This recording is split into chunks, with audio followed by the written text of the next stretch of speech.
Hello everyone, तो स्वागत है आपका हमारे चैनल पे। हमने देखा था पहले वीडियो में साइड डिस्टेंस के बारे में। साइड डिस्टेंस में मैंने पढ़ लिया है स्टॉपिंग साइड डिस्टेंस क्या होता है, उस पर हमने न्यूमेरिकल भी किया है। आज हम पढ़ेंगे साइड डिस्टेंस का दूसरा टॉपिक जो है हमारा है ओवरटेकिंग साइड डिस्टेंस का। ओवरटेकिंग साइड डिस्टेंस, जैसा कि आप लोग जानते हैं कि ओवरटेकिंग क्या होता है। ओवरटेकिंग साइड डिस्टेंस में ओवरटेकिंग क्या होता है ये तो आपको पहले से मालूम होगा कि जब हम किसी स्लो मूविंग व्हीकल को आगे उससे ओवरटेक करते हैं, उससे आगे बढ़ते हैं, तो वो हमारा कहलाता है ओवरटेकिंग।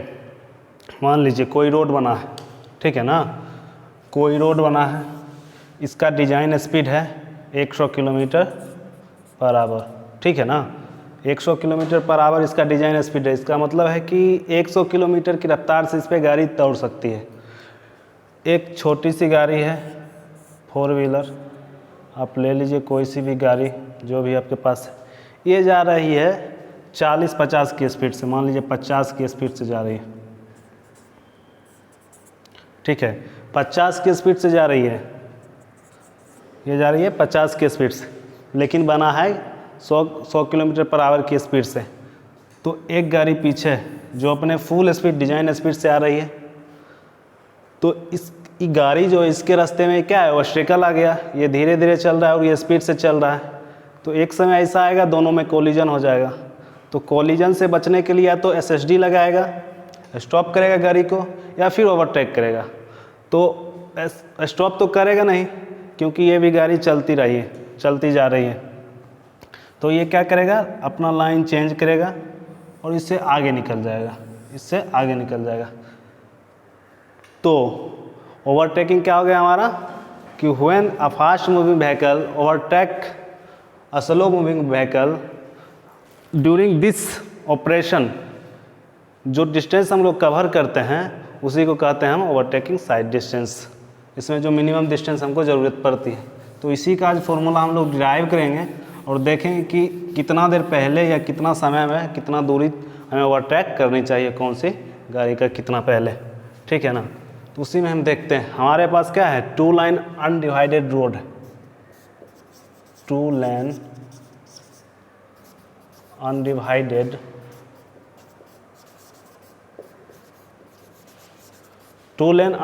रोड है।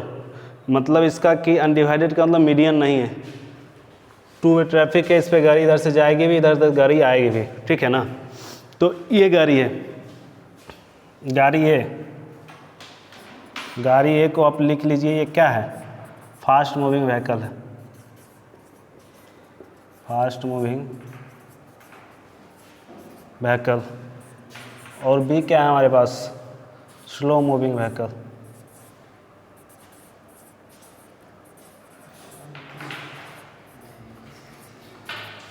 और सी क्या है, सी है जो व्हीकल है अपोजिट डायरेक्शन से आ रही है, डिजाइन स्पीड से आती है, इसका अपना कुछ स्पीड होगा, opposite direction vehicle, opposite direction से सी आ रही है, ठीक है ना। तो ये गाड़ी ऐसे थी, मान लीजिए ये गाड़ी ये थी, इधर से स्पीड से आ रही थी, इसने देखा बी को, क्या देखा, बी को देखा, या तो जाता सीधे तो बी में कोलाइड कर जाता, या इसके पास ऑप्शन था कि ऐसे जाए, ऐसे करके फिर इससे आगे निकल जाए, ठीक है। तो इसने क्या अपनाया, इसने अपनाया कि ओवरटेक करके निकल गया, ठीक है ना। तो आईआरसी कहता है, एक एजम्पशन आप लोग मान लीजिए कि आईआरसी जो कहता है कि जब किसी भी गाड़ी को आपको ओवरटेक करना है, ध्यान से सुनिएगा, किसी भी गाड़ी को अगर आपको ओवरटेक करना है तो आपको क्या करना है, 2 सेकेंड तक उसको उसी के स्पीड से फॉलो करना है। फिर से सुनिएगा, किसी भी गाड़ी को अगर आपको ओवरटेक करना है तो 2 सेकेंड तक उसको आपको उसी के स्पीड से फॉलो करना। इसका मतलब अगर इसका स्पीड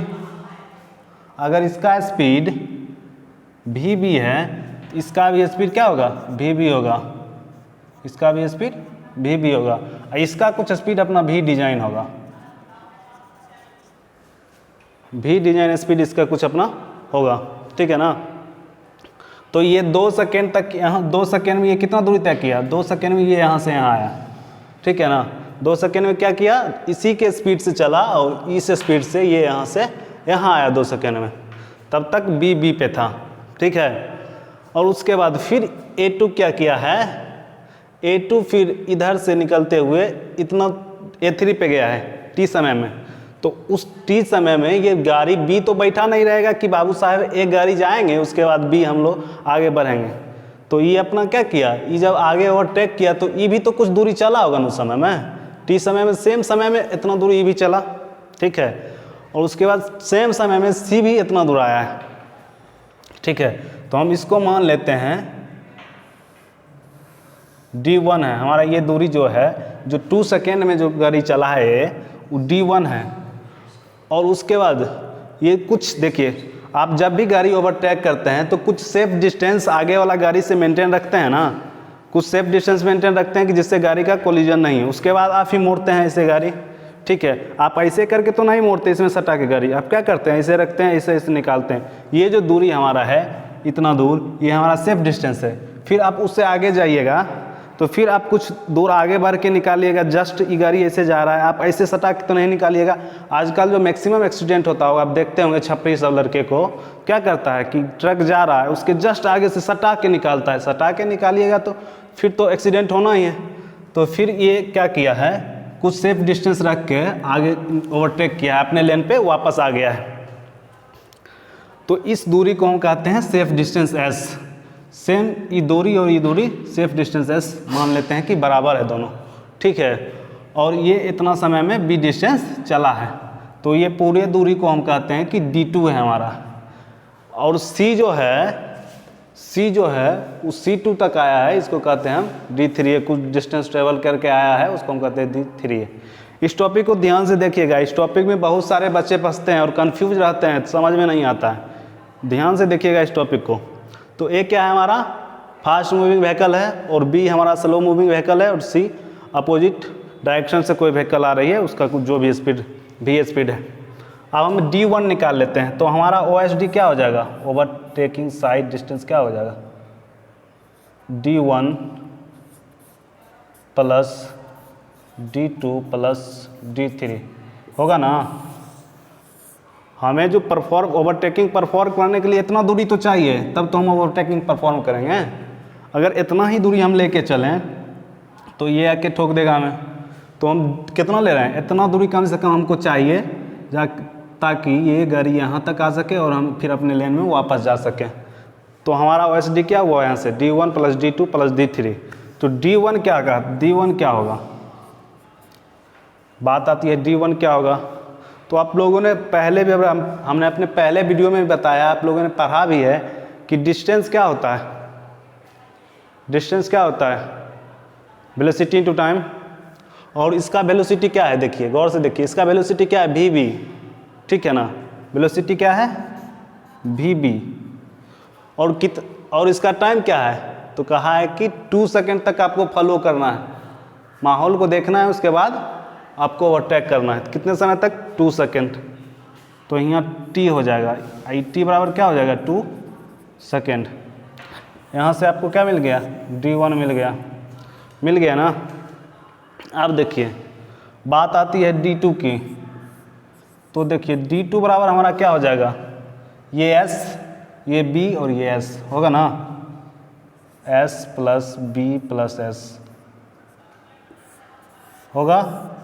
अगर मान लेते हैं कंडीशन S1 मान लेते हैं इसको 2, S1 बराबर S2, S1 बराबर S2, तो हम क्या लिख सकते हैं, D2 बराबर 2S, B प्लस 2S लिख सकते हैं, ठीक है लिख सकते हैं, कोई दिक्कत नहीं, यहाँ तक तो कोई दिक्कत नहीं होगा। अगर S1 S2 के बराबर है तो S को हम S लिख सकते हैं, S1 और 2S, तो 2S लिख दिए हम इसको, D2 को। अब बात करते हैं हम D2 में, ठीक है ना। आइए देखिए B क्या होगा, ये गाड़ी B जब B2 तक आएगी तो यही तो हमारा B है ना, गाड़ी B2 तक आएगी तो यही तो हमारा B है। तो B हमारा क्या होगा, B क्या होगा यहाँ से, VB इंटू T, कुछ समय कैपिटल समय में चला होगा कुछ दूरी, ठीक है ना। ये समय आपको 2 सेकेंड नहीं है, ये जो टाइम अपना लिया होगा उसका अपना अलग मामला है कि कितना समय लिया उसको हम निकालेंगे। कितना समय में यहाँ से यहाँ गया, कितना समय में यहाँ से यहाँ आ गया, कितना समय में ये यहाँ से यहाँ आया, ये अभी हमको पता नहीं है। इसको हम देखेंगे कितना समय में आया है, ठीक है ना। इसका कैलकुलेशन हम लोग करेंगे। तो मान लेते हैं कि टी समय में A3 तक पहुँच गया और B2 तक पहुँच गया और C2 तक आ गया है, ठीक है। तो B बराबर आ गया हमारे पास यहाँ से VB इंटू टी आ गया, VB इंटू टी। अब देखिए यहाँ से आगे हम D2 लिखें अगर, तो हम क्या लिख सकते हैं, VB इंटू टी लिख सकते हैं, VB into T plus 2s लिख सकते हैं।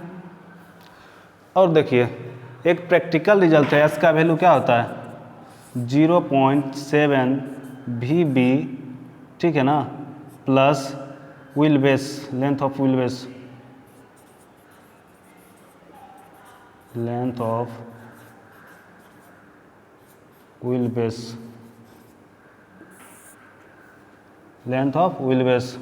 और तब ये हो जाता है 0.7 VB plus length of wheel base हमारा 6 होता है।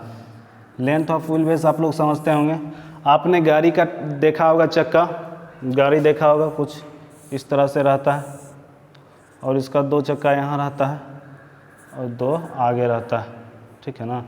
और ये एक्सल टू एक्सल जो दूरी होता है ये 6 मीटर हमारा होता है, ठीक है। अगर ये कब है, जब ये मीटर पर सेकेंड में दिया हो तो, नहीं तो ऐसा क्या हो जाएगा 0.2 VB प्लस 6। ये कब होगा, जब किलोमीटर पर आवर में दिया होगा तो, ठीक है। अब लिख लीजिए, उसके बाद फिर से हम आप लोगों को बताते हैं, कारण कि बोर्ड अभी छोटा पड़ रहा है, अभी बहुत कुछ लिखना है। आप लिख लीजिए, उसके बाद फिर हम आपको बताते हैं आगे की ओर। चलिए आपने यहाँ तक लिख लिया है, अब हम आगे बात करते हैं। देखिए आपने पढ़ा होगा according to Newton law, according to Newton law of motion,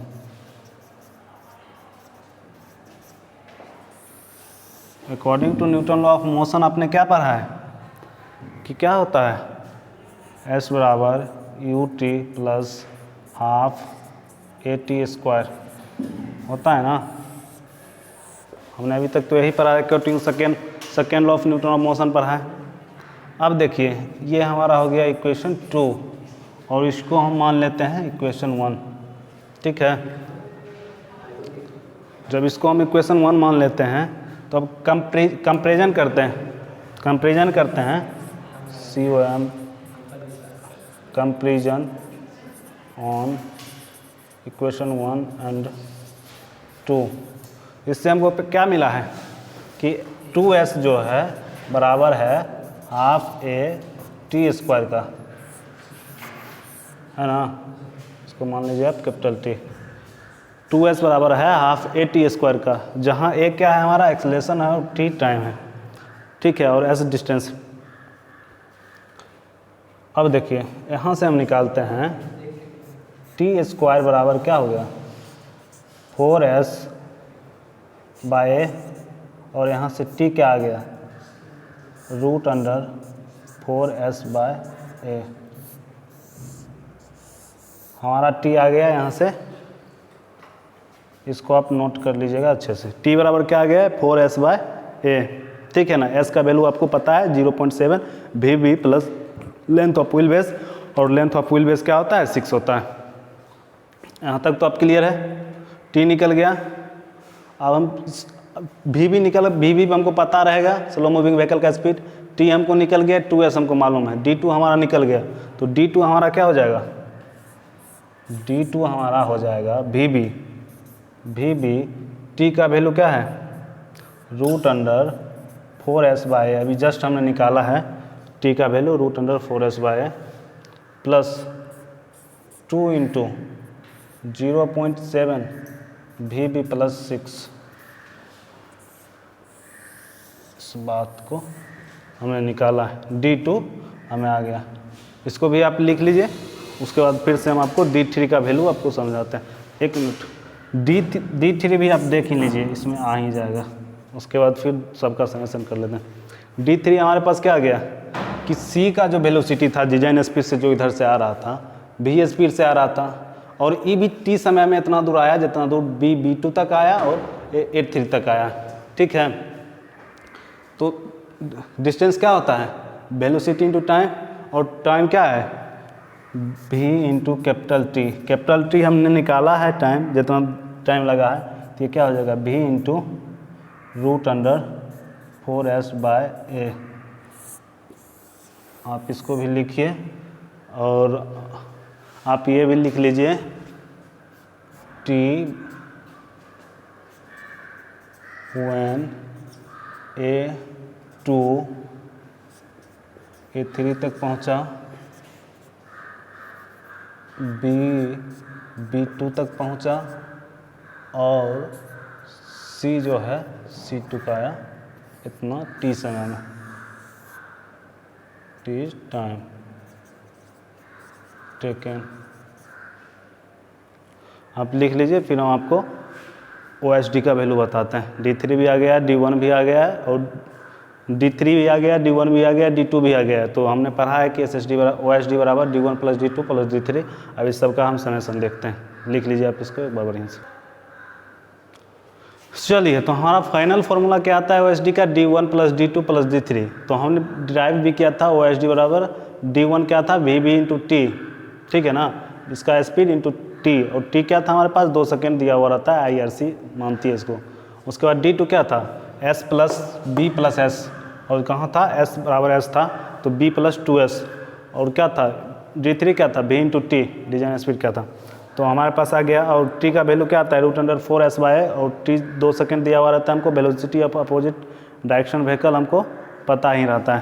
तो S बराबर क्या होता है 0.7 VB + 6। ठीक है, और B बराबर होता है VB + T। इस सब को जब आप इस फॉर्मूला में बैठाइएगा तो आपको आंसर आ जाएगा। हमने इसलिए नहीं लिखा कि काफ़ी लेंदी हो जाता है, फिर आप लोग घूमने लगेंगे, इसलिए आप एक एक टर्म को याद रखिए और टर्म वाइज टर्म आप सॉल्यूशन इसका कीजिए। अगर आपको दिया नहीं रहेगा, ठीक है ना, अगर क्वेश्चन में आपको VB नहीं दिया हुआ है, मतलब क्या, स्लो मूविंग व्हीकल का स्पीड नहीं दिया हुआ है, ठीक है ना, क्वेश्चन में क्या नहीं दिया हुआ है आपको, स्लो मूविंग व्हीकल का स्पीड, तो आप क्या कीजिएगा इस केस में, आपको जो डिजाइन स्पीड दिया होगा जिससे C आ रही है, ये आपका क्या है, डिजाइन स्पीड। डिजाइन स्पीड जब आपको दिया रहेगा, ठीक है ना, तो आप निकाल सकते हैं उससे VB बराबर V - 16, ये आएगा km/h,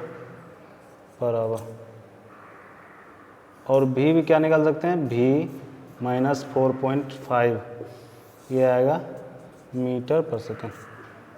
ठीक है, आपको पता चल गया आप कैसे निकालेंगे, और फिर इसको लिखिए, उसके बाद हम आपको इसमें कंसेप्ट बताते हैं।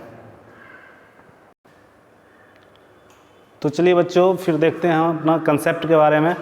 तो पहला कंसेप्ट हमारा क्या कहता है कि अगर आपके पास आपको दिया हुआ है क्वेश्चन में या नहीं दिया हुआ है, जो क्या करता है, टू लेन रोड होगा, लेन कैसा होगा, 2 लेन होगा, लेकिन क्या होगा, डिवाइडेड होगा। मतलब क्या, इसका गौर से देखिएगा, 2 लेन रोड है और डिवाइडर लगा हुआ, इधर का गाड़ी इधर जाएगा और इधर का गाड़ी इधर आएगा, तब आपके OSD पे कोई प्रभाव पड़ेगा, D3 पे। D3 क्या होता था हमारा, अपोजिट डायरेक्शन का व्हीकल। जब अपोजिट डायरेक्शन अपने लाइन में है तो D3 की हमको आवश्यकता होगी, कभी नहीं होगी ना, नहीं होगी। तो इसलिए हम करते हैं OSD बराबर D1 + D2।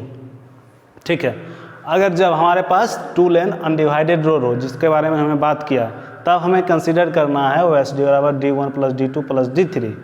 अगर आपको क्वेश्चन में एक्सेलेरेशन नहीं दिया हुआ हो, ऐसा आपको क्वेश्चन ऐसे तो डिप्लोमा लेवल में नहीं मिलेगा, लेकिन अगर मिल जाए कि जिसमें आपको एक्सेलेरेशन नहीं दिया हुआ हो, तो आपको क्या करना है, आपको डायरेक्ट इस डाटे से एक्सेलेरेशन का वैल्यू आपको रख देना है फॉर्मूला में। एक्सेलेरेशन हमें कहाँ पे ज़रूरत पड़ती थी, T बराबर पड़ता था ना √4s/a। यहाँ जो A है उसका वैल्यू हमको इस डायरेक्ट टेबल से, अगर नहीं दिया हुआ है तो हम डायरेक्ट स्पीड के अनुसार ले सकते हैं। अगर 25 km/h की स्पीड से गाड़ी चल रही है तो उसका एक्सेलरेशन लेना है 1.41 मीटर/सेकंड²। अगर 30 की स्पीड से चल रही है तो 1.3 मीटर/सेकंड²। अगर 40 की स्पीड से चल रही है तो 1.24। ऐसे करके इस डाटा को आप लोग ध्यान में रखिएगा। अगर नहीं दिया रहा तो इससे आपको एक्सेलरेशन का वैल्यू निकालना है, ठीक है ना। अब इसके अगले वीडियो में हम इस पर न्यूमेरिकल करेंगे। उससे पहले हम आपको एक टॉपिक और बताएंगे, इसके OSD जोन के बारे में बता देते हैं, आप पहले इसको नोट कर लीजिए। तो ठीक है, हमारा अगला टॉपिक है ओवरटेकिंग जोन। इसके बारे में हम लोग पढ़ते हैं। तो ओवरटेकिंग जोन क्या होता है? जहाँ पे ओवरटेकिंग के लिए रास्ता प्रोवाइड नहीं होता है, ज़्यादा स्पेस नहीं है आपके पास ओवरटेक करने के लिए, तो वहाँ हम लोग रोड को जहाँ पे जगह हमें मिलता है वहाँ एक्स्ट्रा वाइड कर देते हैं, इस तरह से फिर करते हैं, इस तरह से, और इधर भी इस तरह से, जहाँ पे हमें स्पेस मिलती है उस तरह से हम बना देते हैं। तो एक्स्ट्रा वाइड कर देते हैं जहाँ पे हमें जगह मिलती है ओवरटेक करने के लिए गाड़ी को। इसका लेंथ क्या होगा इसके बारे में हम लोग अभी पढ़ लेते हैं। तो मिनिमम लेंथ जो आपको लेना है, मिनिमम लेंथ जो होगा, मिनिमम लेंथ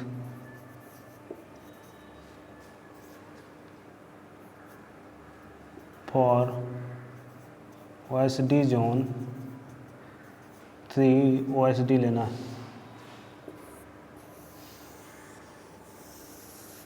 मिनिमम लेना है 3 OSD।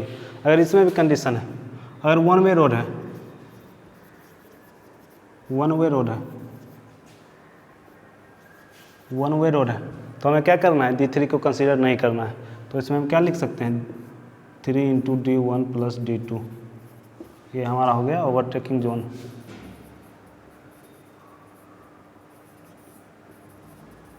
जोन का मिनिमम लेंथ जो है। डिजायरेबल लेंथ क्या होगा? अगर 2 वे ट्रैफिक है, इसी में 2 वे रोड है, तब क्या होगा? 3 × D1 + D2 + D3, तब तीनों को हमें कंसीडर करना है ओवरटेकिंग जोन में।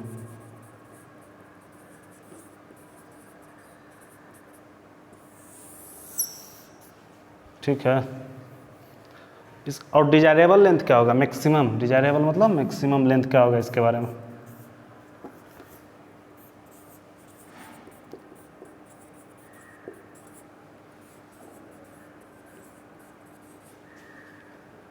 Length for OSD overtaking zone. Overtaking zone के लिए जो डिजायरेबल लेंथ है वो होगा हमारा 5 OSD के बराबर, ठीक है ना। ये आप लिख लीजिए। उसके बाद एक चीज़ और हम देख लेते हैं, बता दे रहा हूँ, उसको आप कहिएगा तो लिखा भी देंगे या हमारे नोट्स में मिल जाएगा। ऐसे बता देते हैं कि इसका इफेक्ट डाउन ग्रेडियंट और अप ग्रेडियंट पर क्या पड़ेगा। हमने SSD के बारे में पढ़ा था, उसमें भी हमने देखा था कि SSD का अप ग्रेडियंट पे और डाउन ग्रेडियंट पे क्या इफेक्ट पड़ता है। तो इसमें जो है OSD के केस में अप ग्रेडियंट और डाउन ग्रेडियंट दोनों जो है हमेशा बड़ा होगा, किससे? प्लेन पर जो SD होगा उससे बड़ा होगा, ठीक है ना। अगर OSD जो है हमारा, अगर अप ग्रेडियंट की बात करें, ठीक है ना, तो इसको एक्सलेट ज़्यादा करना पड़ेगा ऊपर जाने के लिए, डिस्टेंस बहुत ज़्यादा लगेगा ओवरटेक करने के लिए, ठीक है ना। और अगर डाउन ग्रेडियंट की बात करें तो इसमें क्या होगा? एक्सलेशन तो पहले से ही वेलोसिटी इसका ज़्यादा रहेगा स्लोप के कारण, इसमें जल्दी से ये ओवरटेक कर लेगा। यही केस है इसका नोट्स आपको हमारे PDF टेलीग्राम चैनल पे मिल जाएगा। तब तक के लिए थैंक यू। अगले वीडियो में मिलते हैं न्यूमेरिकल के साथ।